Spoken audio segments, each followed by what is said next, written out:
एक गरीब घर में अचानक किसी की दस्तक हुई। दरवाजा खटखटाने की आवाज सुनकर उस घर की 3 जवान बेटियां नीलम, आरती और रोशनी खुशी से झूम उठी। लगता है पापा आ गए, मैं जाकर दरवाजा खोलती हूँ। नहीं, दरवाजा मैं खोलूंगी। इसी तरह लड़ते झगड़ते तीनों ने एक साथ दरवाजा खोला तो बाहर उनके पिता संतोष थे। संतोष के हाथ में एक थैला था जिसे तीनों बहनों ने छीन लिया। अरे बिटिया, आराम से आराम से। तीनों बहनों ने उस थैले के अंदर देखा तो उसमें प्याज था। प्याज को देखकर तीनों बेटियां ऐसे खुश हो गयीं जैसे उसमें बर्गर और पिज्जा हो। अरे वाह पापा, इसमें तो प्याज है। आज हम सब लोग प्याज रोटी खाएंगे। हाँ रोशनी, रोज रोज नमक और रोटी खाकर हम लोग बोर हो चुके थे। प्याज को देखकर वो तीनों बहनें इतनी ज्यादा खुश हो गयीं, जिनकी खुशी देखकर संतोष की आंखों से आंसू छलक पड़े। मैं कितना खुश नसीब हूँ कि मुझे ये तीनों बेटियाँ मिली। सिर्फ प्याज देखकर इतनी ज्यादा खुश हो गयी जैसे उन्हें बहुत बड़ा कोई उपहार मिल गया हो। दोस्तों, संतोष एक गरीब किसान था। दूसरों के खेतों में मेहनत मजदूरी करके अपनी बेटियों को किसी तरह से पढ़ा लिखा रहा था। प्याज रोटी खाने के नाम पर तीनों बेटियां इतनी ज्यादा खुश हो गयीं कि आप लोग इसी बात से अंदाजा लगा सकते हैं कि उनके परिवार की आर्थिक हालत कैसी रही होगी। तीनों ने उस रात बड़े ही चाव से प्याज रोटी खाई। अगले दिन वो तीनों स्कूल में थीं। देख रही हो ना इन तीनों बहनों को, 3 साल से एक ही ड्रेस पहन रही हैं। लगता है हर रात वही ड्रेस धो लेती हैं और सुबह वही ड्रेस फिर से पहन कर आ जाती हैं। अरे कम से कम उजाला नील डाल कर ही धो लेती कपड़े को। ये तो उन तीनों बहनों के साथ रोज का काम था। स्कूल के सारे लड़के लड़कियां उनकी गरीबी का मजाक उड़ाते रहते थे। खैर, क्लास में दुबे सर इन सभी बच्चों को पढ़ा रहे थे। बच्चों, तुम लोगों के लिए एक बहुत बड़ी खुशखबरी है और हमारे स्कूल के लिए एक बहुत बड़ा मौका। सभी बच्चे खुश हो गए। सर, हमारे स्कूल में कोई खेल प्रतियोगिता होने वाली है क्या? कुछ ऐसा ही समझ लो। आधे घंटे बाद प्रिंसिपल सर ने बाहर गार्डन में सबको बुलाया है। वो तीनों बहनें भी बहुत खुश हो गयीं। सभी बच्चे स्कूल के गार्डन में इकट्ठा हो गए। सभी लोग प्रिंसिपल के आने का इंतजार करने लगे। दीदी, इस बार स्कूल में जो कंपटीशन होगा हम तीनों ही जीतेंगे, जिससे हम अपने स्कूल का और अपने पापा का नाम रोशन करेंगे। ये लो, जिनके घर में मोमबत्ती तक नहीं जलती वो लोग अपने पापा और इस स्कूल का नाम रोशन करने के सपने देख रहे हैं। इतने में वहाँ प्रिंसिपल की एंट्री हो गई। हेलो बच्चों, शांत हो जाओ और मेरी बात ध्यान से सुनो। इस 15 अगस्त को हमारे स्कूल में एक फैंसी ड्रेस कंपटीशन होने वाला है और यहाँ पर और भी स्कूल के बच्चे पार्टिसिपेट करेंगे और उस दिन हमारी तरफ से ही सभी बच्चों को बहुत अच्छा और लजीज खाना भी दिया जाएगा और जीतने वाले को बहुत सारे इनाम भी मिलेंगे। इसलिए सभी लोग कंपटीशन की तैयारी जोरों शोरों से शुरू कर दो। दीदी, लगता है ये कंपटीशन हमारे लिए नहीं है। नेगेटिव बातें मत कर, हम भी इसी स्कूल में पढ़ते हैं और ये मौका हम सभी बच्चों के लिए है। एक बार कोशिश करने में क्या जाता है। तो इस तरह से सभी बच्चों ने कंपटीशन की तैयारी शुरू करी। कुछ बच्चे तो स्कूल में जल्दी आकर रैंप वॉक और कैट वॉक की प्रैक्टिस करने लगे। ये तीनों गरीब बहनें भी प्रैक्टिस करने लगी, लेकिन इनका सभी लोग मजाक उड़ाने लगे। इसीलिए इन तीनों ने स्कूल में प्रैक्टिस करना बंद कर दिया और अपने घर में ही प्रैक्टिस करने लगी। कंपटीशन के 2 दिन पहले प्रिंसिपल ने सभी बच्चों को एक बार फिर से बुलाया। आज 13 अगस्त है और परसों फैंसी ड्रेस कंपटीशन होना है। मैं नहीं चाहता कि हमारे स्कूल की इंसल्ट हो। मैं पूरी कोशिश कर रहा हूँ कि हमारा स्कूल ही ये कंपटीशन जीते। आप सभी लोगों ने इतने दिनों में तैयारी तो कर ही ली होगी। आप सभी लोग कल अपनी अपनी ड्रेसेस लेकर आना। मैं देखना चाहता हूँ कि तुम लोग क्या क्या पहनकर कंपटीशन में पार्टिसिपेट करने वाले हो। जहाँ सभी बच्चे खुशी से पागल हो रहे थे, वहीं नीलम, आरती और रोशनी उदास लग रही थी। लेकिन सबसे बड़ी बहन नीलम अपनी दोनों बहनों को मोटिवेट कर रही थी। क्या हुआ मेरी प्यारी बेटियों, कोई बात है क्या? मैं देख रहा हूँ पिछले 10-15 दिनों से तुम तीनों आपस में ही कुछ न कुछ बातें किया करती हो और मुझे नहीं बताती। पापा, परसों 15 अगस्त वाले दिन हमारे स्कूल में एक फैंसी ड्रेस कंपटीशन होने वाला है। हम लोग बस उसी की तैयारी कर रहे हैं। अरे वाह, ये तो बहुत अच्छी बात है। करो करो, तुम लोग तैयारी करो, मैं तुम लोगों को डिस्टर्ब नहीं करूँगा। इतना कहकर संतोष वहाँ से चला गया। तुम लोग ध्यान से सुन लो, पापा से ड्रेसेस के बारे में कुछ मत बताना। हमें पता है कि वो हम तीनों के लिए ड्रेस का इंतजाम नहीं कर पाएंगे और इस बात के लिए उन्हें बहुत गिल्टी फील होगा। हाँ दीदी, तभी तो मैंने पापा से कुछ भी नहीं बोला। हम लोग ऐसा करते हैं, हमारे पास जो भी बेस्ट ड्रेसेस हैं, उन्हें अच्छे तरीके से धो लेते हैं और प्रेस करके कल ले चलेंगे। फिर जो भी होगा देखा जाएगा। ज्यादा से ज्यादा हमें कंपटीशन में नहीं जाने दिया जाएगा। और क्या? ये तीनों लड़कियाँ अपने वही फटे पुराने कपड़े में से बेस्ट ड्रेसेस लेकर अगले दिन स्कूल पहुँच गयीं। सभी बच्चों ने अपने अपने टीचर्स को ड्रेस दिखाई। इन तीनों बहनों ने भी अपने अपने कपड़े दिखाए। दीदी, इसी बहाने हमें कल फैंसी ड्रेस कंपटीशन में बहुत अच्छा अच्छा खाना भी खाने को मिलेगा। हमने बचपन से अच्छा खाना कभी नहीं खाया है। ये बात तुमने बिल्कुल सही कही रोशनी। ये तीनों ड्रेसेस किसके हैं? सर, ये तीनों ड्रेस हम तीनों बहनों की है। कैसी लगी आपको? बहुत ही वाहियात। तुम तीनों इस कंपटीशन में पार्टिसिपेट नहीं कर सकती। हमारे कपड़े अच्छे नहीं है तो क्या हुआ, हम पार्टिसिपेट जरूर करेंगे। अरे ज्यादा से ज्यादा हम लोग हार जाएंगे और क्या, लेकिन बिना लड़े ही हार मान जाना, ये तो कायरता हो गई ना सर। लगता है तुम लोग मोटिवेशनल वीडियोस बहुत देखती हो आजकल। इतनी बड़ी बड़ी बातें करने से कुछ नहीं होता।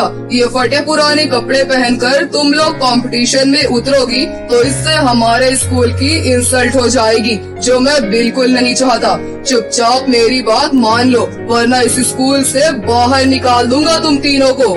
स्कूल से बाहर निकालने की बात सुनकर तीनों बहनें चुप हो गयीं और अपना मुंह लटकाकर अपने घर वापस आ गयीं।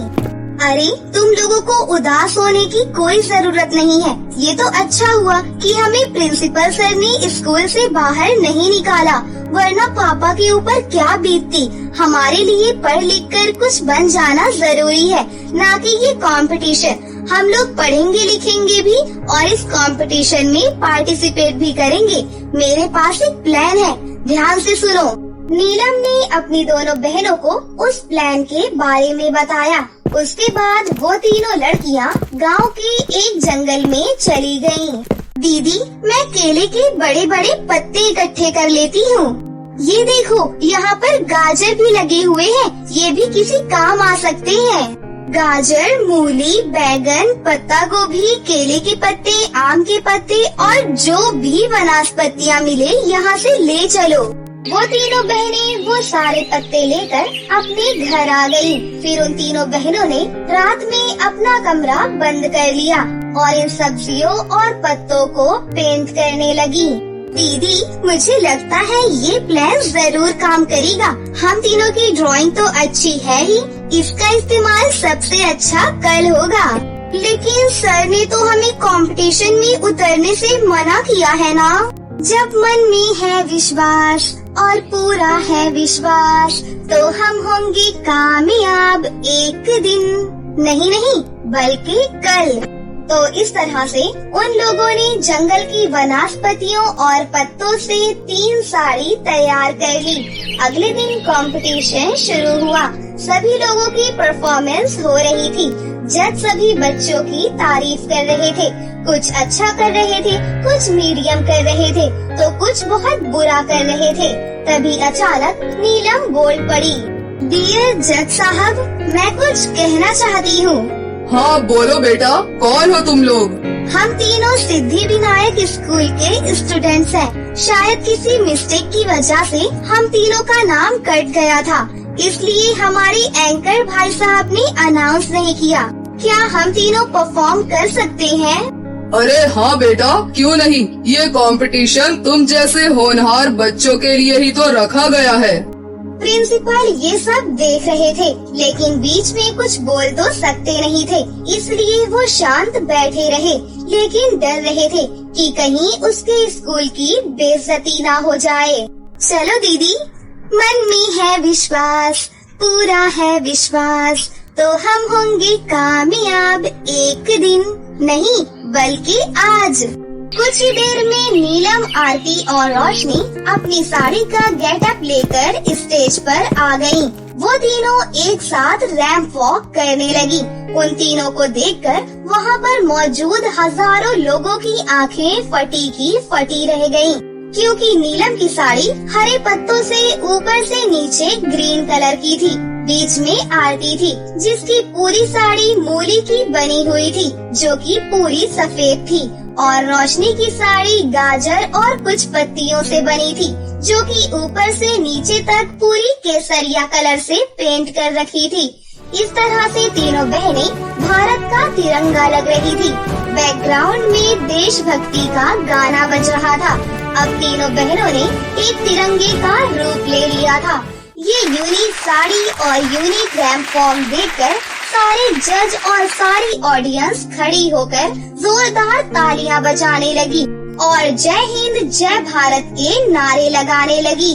तुम तीनों की परफॉर्मेंस देखकर मेरी आंखों से आंसू छलक पड़े। मेरे अंदर देशभक्ति कई गुना ज्यादा बढ़ गई तुम तीनों को देखकर, और मुझे ये कहने में कोई हिचकिचाहट नहीं हो रही है कि आज का कंपटीशन इन्हीं तीनों स्टूडेंट्स ने जीता है। तो इस बार का विनर है सिद्धि विनायक स्कूल। एक बार जोरदार तालियां हो जाए, और इन तीन बच्चों की पढ़ाई का और खाने का सारा खर्चा हमारी संस्था की तरफ से होगा। अब प्रिंसिपल को अपनी गलती का एहसास हुआ, क्योंकि उसने उन तीनों गरीब बहनों को कंपटीशन से बाहर कर दिया था। अब तीनों ने ही उनके स्कूल का नाम रोशन कर दिया था। ये कहानी बहुत पुरानी है, जो कि हरियापुर नाम के एक गांव की है। गौरी और समायरा दोनों बहुत ही अच्छी सहेलियां थी, और वो बचपन से ही साथ में रहती थी। लेकिन गौरी एक गरीब परिवार से थी, जबकि वही समायरा का परिवार गौरी के परिवार से बहुत अमीर था। लेकिन फिर भी उन दोनों की दोस्ती बहुत ही पक्की थी। मगर शायद कहीं न कहीं गौरी के पिताजी को गौरी बिल्कुल भी पसंद नहीं थी, क्योंकि वो एक गरीब परिवार से थी। कुछ दिनों में समायरा का बर्थडे था, और समायरा के पिताजी ने बहुत बड़ी पार्टी रखी थी। समायरा ने गौरी के घर जाकर उसे भी पार्टी में आने के लिए कहा। गौरी मेरी बेस्टी, पता है पापा ने मेरे बर्थडे पर बहुत बड़ी पार्टी रखी है, तो जरूर आना, समझी? लेकिन तभी गौरी ने समायरा से कहा, यार समायरा, मैं क्या करूँगी? मैं तो तुझे फोन पर ही बर्थडे विश कर दूंगी, क्योंकि यार मेरे पास अच्छे कपड़े भी तो नहीं है, और तेरे पिताजी इतनी बड़ी पार्टी कर रहे हैं। गौरी तुझे आना ही होगा, वरना मैं अपना जन्मदिन नहीं मनाऊंगी। और तुझे तो पता ही है कि तू मेरे बचपन की सहेली है। और तू ही बता, आज तक हम दोनों ने एक दूसरे के बिना कभी भी कोई पार्टी की है? और हाँ गौरी, ये ले, मुझे पता था कि तेरे पास नए कपड़े नहीं होंगे, इसलिए मैंने हम दोनों के कपड़े बिल्कुल एक जैसे ही लिए हैं। और यार तू मना मत करना प्लीज। तूने मेरे और अपने लिए एक जैसे कपड़े तो ले लिए, मगर कहीं तेरे पिताजी हम दोनों से नाराज ना हो जाएं। अरे नहीं गौरी, पिताजी कुछ भी नहीं कहेंगे, बस तू आ जाना। और हाँ, तेरे पिताजी कल घर जल्दी आ जाएं, तो उन्हें भी मेरे जन्मदिन पर लेती आना। अच्छा तो ठीक है, अब मैं चलती हूँ। उसे ड्रेस देकर समायरा गौरी के घर से चली जाती है, और फिर अगले दिन गौरी समायरा की दी हुई ड्रेस पहन लेती है, और अच्छे से तैयार होकर समायरा की बताई हुई जगह पर उसकी जन्मदिन की पार्टी में पहुंच जाती है। पर जैसे ही गौरी पार्टी में पहुंचकर समायरा के पिताजी को नमस्ते कहती है, वैसे ही समायरा के पिताजी अपना मुंह फेर लेते हैं और मुंह बनाकर वहां से दूसरी तरफ चले जाते हैं। इस बात पर गौरी को बहुत बुरा लगा। पिताजी को ऐसा करते हुए समायरा ने भी देख लिया था। तभी समायरा अपनी सहेली गौरी का हाथ पकड़कर अपने बर्थडे केक के पास लेकर जाती है और पार्टी में मौजूद सभी लोगों से कहती है, हेलो लेडीज एंड जेंटलमैन, ये है गौरी, इस दुनिया में मेरी सबसे अच्छी दोस्त। ये सुनकर सभी लोग जोर जोर से ताली बजाते हैं और उसके बाद समायरा अपने माता पिता को भी वहाँ पर बुलाती है और फिर वो केक काटती है। केक काटकर समायरा अपने माता पिता को केक खिलाने के बाद अपनी सहेली गौरी को केक खिला देती है। इस बात पर समायरा के पिताजी बहुत ज्यादा गुस्सा हो जाते हैं और वो गौरी को अपने पास बुलाते हैं और उससे कहते हैं, बेटा गौरी, क्या तुम मेरी बेटी के लिए कोई गिफ्ट नहीं लाई हो? हाँ अंकल जी, मैं गिफ्ट लाई हूँ। तो क्या तुम मुझे नहीं दिखाओगी कि तुम मेरी बेटी के लिए क्या गिफ्ट लाई हो? उसी समय गौरी अपने बैग में से एक डायरी और पेन निकालती है। उस डायरी पर गौरी और समायरा का नाम लिखा हुआ था। तभी उस डायरी और पेन को देखकर समायरा के पिता बड़ी जोर जोर से हंसने लगते हैं और हंसते हुए वो गौरी से कहते हैं, बेटा गौरी, तुम्हें पता है जो कपड़े तुमने पहने हुए हैं उसकी क्या कीमत है? लेकिन तुम्हें क्या, तुम्हें तो बस फ्री में कपड़े लेने से मतलब है। और बेटा, इंसान को अपनी हैसियत के हिसाब से ही दोस्ती करनी चाहिए। तू कहाँ झुग्गी झोपड़ी में रहने वाली और मेरी बेटी से दोस्ती करेगी? इतना सुनते ही गौरी की आंखों से आंसू आने लगे और तभी उसने समायरा के पिताजी से माफी मांगी और कहा, मुझे माफ कर देना अंकल जी, आप बिल्कुल सही कह रहे हैं। मुझे अपनी हैसियत देखकर ही दोस्ती करनी चाहिए। तो अंकल जी, शायद अब मुझे जाना चाहिए। ये सुनकर गौरी आंखों में आंसू लिए जैसे ही समायरा के पिताजी को नमस्ते कहने जाती है, वैसे ही अचानक समायरा के पिताजी गौरी को जोर से धक्का दे देते हैं। वही भरी पार्टी में गौरी जमीन पर गिर जाती है, लेकिन तभी समायरा वहाँ पर आ जाती है और गौरी को पकड़कर उठाती है। लेकिन उसने देखा कि गौरी की आंखों में आंसू थे। तभी समायरा गौरी से पूछती है, अरे गौरी, क्या हुआ? तुम्हारी आंखों में आंसू क्यों हैं? वो कुछ नहीं समायरा, मेरी आंख में कुछ चला गया था। मैं अब घर जाना चाहती हूँ। रुको, मैं तुम्हें अपनी गाड़ी में घर छोड़ दूंगी। शायद तुम्हारी तबीयत खराब होगी। नहीं समायरा, तुम यहाँ पार्टी में मेहमानों का ध्यान रखो, मैं चली जाऊंगी। नहीं गौरी, मेरे लिए इस वक्त सबसे जरूरी तू है, क्योंकि तू मुझे कुछ परेशान सी लग रही है। कुछ तो बात है गौरी जो कि तू मुझसे छुपा रही है। तभी समायरा के पिताजी वहाँ फिर से आ गए और उन्होंने गुस्से में कहा, अरे तू अभी तक यहाँ है? मैंने तुझे यहाँ से जाने के लिए कहा है ना?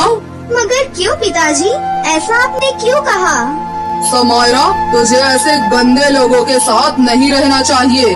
पिताजी, आपको पता है ना कि ये मेरे बचपन की सहेली है और ये गरीब है तो क्या हुआ, मगर ये दिल की बहुत ही अच्छी है। और अगर आप अमीर और गरीब में इतना फर्क करती हैं, तो फिर मेरी नजरों में आप बहुत ही घटिया किस्म के आदमी हैं। इतना सुनते ही गौरी ने समायरा को एक थप्पड़ मार दिया और उससे कहा, समायरा, क्या तुझे पिताजी से बात करने की बिल्कुल भी तमीज नहीं है? मुझे खुद तुझ जैसी लड़की से दोस्ती नहीं रखनी। तुझे तो अपने पिताजी की इज्जत भी करनी नहीं आती और आज के बाद मुझसे मिलने की कोई भी जरूरत नहीं है।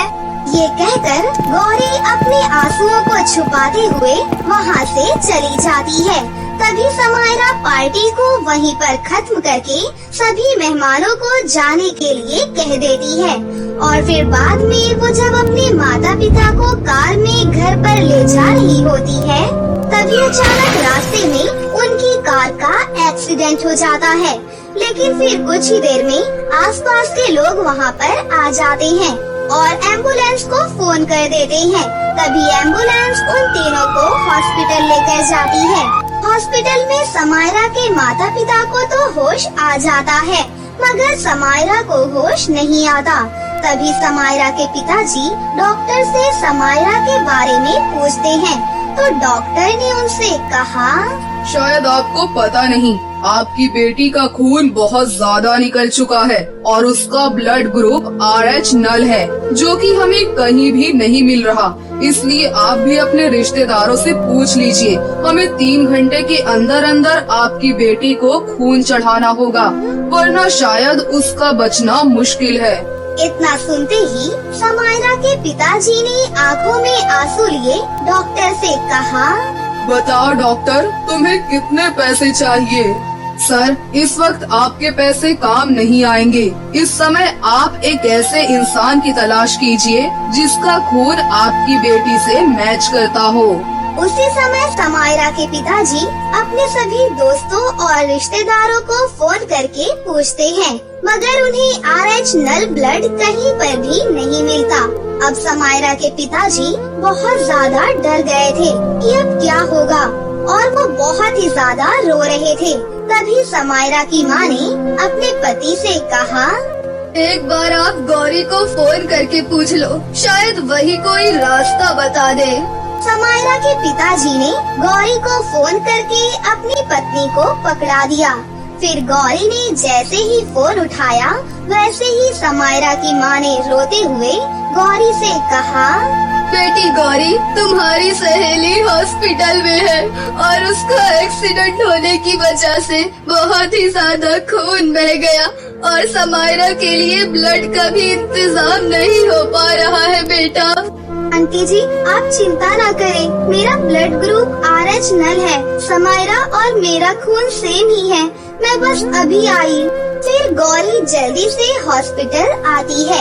तभी फटाफट डॉक्टर गौरी का खून निकालकर समायरा को चढ़ा देते हैं और अगले ही दिन सुबह समायरा को होश आ जाता है। तभी जैसे ही गौरी वहाँ से जाने लगती है, वैसे ही समायरा के पिताजी आंखों में आंसू लिए गौरी के आगे हाथ जोड़कर कहते हैं, मुझे माफ कर दो बेटी, आज मेरा पैसा भी मेरे काम नहीं आया। मैं सोचता था कि सब कुछ पैसा ही होता है, मगर आज तुमने ये साबित कर दिया कि हर जगह पैसा ही काम नहीं आता।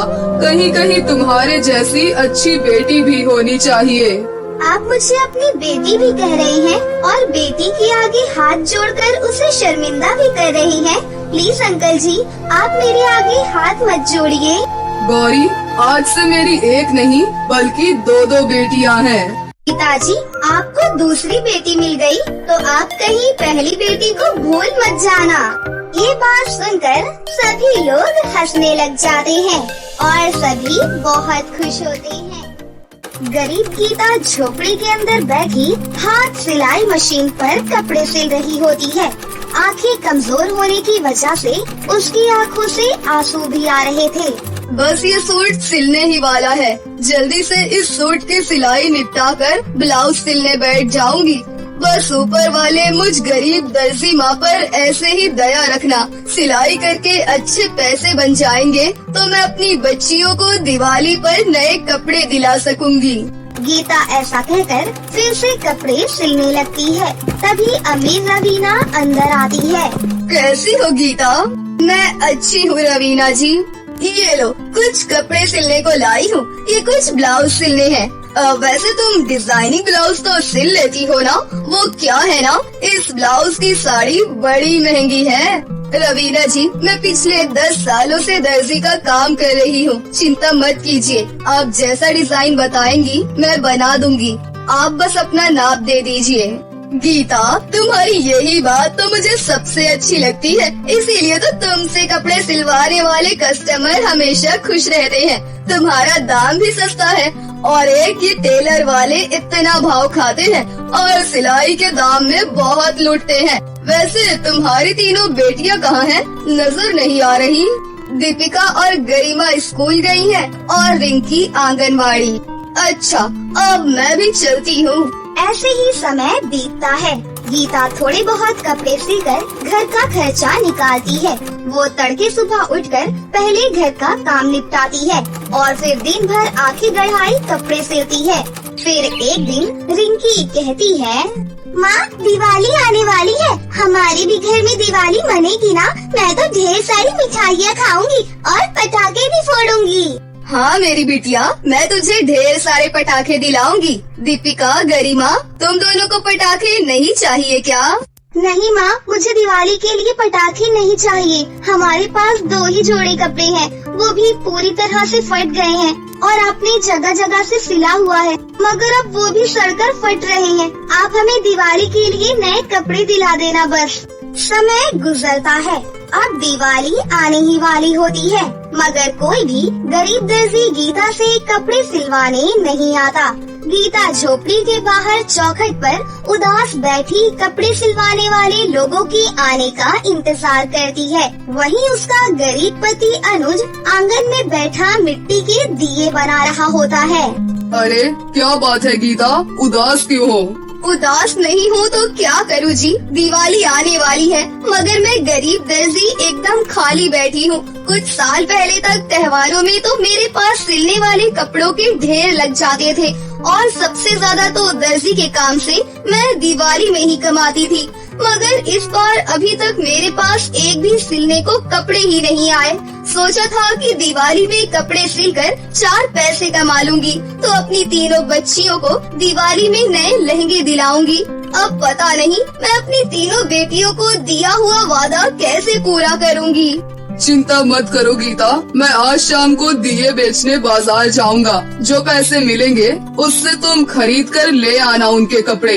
अनुज अपने बनाए दिए दिवाली के लगे बाजार में लेकर जाता है, मगर ज्यादातर लोग महंगी मॉडर्न लाइट वाले दिए खरीदते हैं, जिससे उसके दिए बहुत ही कम बिकते हैं। माँ, हमारे आसपास में रहने वाले सभी लोगों ने अपने बच्चों को दिवाली के नए कपड़े दिला दिए हैं, हम कब चलेंगे? तभी अनुज दिए बेचकर घर आ जाता है।